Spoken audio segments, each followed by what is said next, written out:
क्या कोई सांसद या विधायक अपनी पार्टी छोड़कर दूसरी पार्टी में जा सकता है? अगर जा सकता है तो फिर दल बदल जो कानून है ये किस काम का है? यानी शिवसेना से लेकर टीएमसी तक जो ये घटनाक्रम हमारे सामने हो रहे हैं, आइए हम जानते हैं इस पूरी वीडियो में। दोस्तों देखो, भारत में 1985 में 52वां संविधान संशोधन अधिनियम लाया गया। ये लाया गया दल बदल रोकने के लिए, यानी इसे कहते हैं दल बदल अधिनियम, यानी एंटी डिफेक्शन लॉ।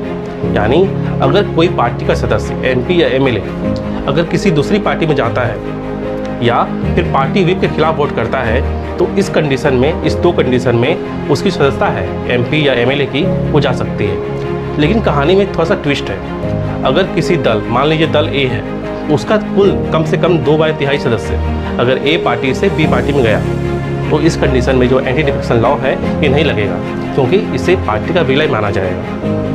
यही वजह है कि कई बड़े घटनाक्रम, राजनीतिक घटनाक्रम हमारे सामने देखने को मिलते हैं। जैसे शिवसेना में टूट हुई, हमारे एनसीपी में टूट हुई और टीएमसी में हालिया घटनाक्रम। इनमें क्या हुआ कि पार्टी से एक मेजोरिटी, यानी कम से कम 2/3 सदस्य उस पार्टी से दूसरी पार्टी में विलय कर लिए। इस कंडीशन में दल बदल जो कानून है वो नहीं लगेगा, यानी सदस्यता जो होती है वो ख़त्म नहीं होगी। यानी ये एक बड़ा मेजर फैक्टर है जहाँ पे स्पीकर का फैसला और कानून की व्याख्या ये दोनों ही इम्पॉर्टेंट हो जाती है।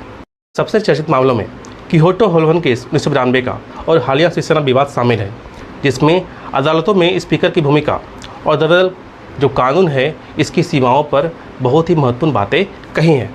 लेकिन सबसे बड़ा सवाल, क्या जनादेश पार्टी का होता है या फिर नेता का?